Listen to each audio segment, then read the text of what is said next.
தமிழ்நாடு உதவி கிராம உதவியாளர் மாநில சங்கம் சார்பில் 5 அம்ச கோரிக்கைகளை வலியுறுத்தி ஒருநாள் அடையாள உண்ணாவிரத போராட்டத்தில் ஈடுபட்டனர். தமிழ்நாடு அரசு கிராம உதவியாளர் மாநில சங்கம் சார்பில் சங்கத்தின் மாநில தலைவர் முத்தையா தலைமையில் சென்னையில் ஒருநாள் அடையாள உண்ணாவிரத போராட்டம் நடைபெற்று வருகிறது. இதில் தமிழ்நாடு அரசு கிராம உதவியாளர்களுக்கு வரையறுக்கப்பட்ட காலமுறை ஊதியம் வழங்க வேண்டும் உள்ளிட்ட 5 அம்ச கோரிக்கைகளை அவர்கள் வலியுறுத்தினர்.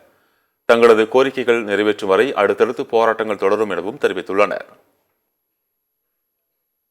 போராட்டத்தை முதல்ல முதலமைச்சர் ஐயா அவர்கள், அமைச்சர் ஐயா அவர்கள், வருவாய் நிர்வாக ஆணையாளர் ஐயா அவர்களிடம் அனுமதி வாங்கி 25/11/2024 தமிழகத்தில் உள்ள அனைத்து வட்டத்திலும் பண்ணியிருக்கோம். 4/12/24 தமிழகத்தில் உள்ள அனைத்து கோட்டாட்சியர்களும் பண்ணியிருக்கின்றோம். 13/12 மாலை அனைத்து மாவட்டாட்சியர்களும் பண்ணியிருக்கிறோம். இன்னைக்கு 7/2/2025 எழிலகத்தில் இன்னைக்கு உண்ணாவிரதம் இருக்கு. முத்தமிழ் அறிஞர் டாக்டர் கலைஞர் அவர்கள் அரசு ஆணை 362 படி 7/7/1999 இறந்த கிராம உதவியாளர்கள் வாரிசுகளுக்கு கடன் அடிப்படையில் 20% பணி வழங்கி வந்தார்கள். அவர்களுடைய வாரிசில் வந்த முதலமைச்சர் ஸ்டாலின் ஐயா வந்ததுக்கு அப்புறம் அரசு ஆணை 32 படி எங்களுக்கு அந்த இதை வழங்க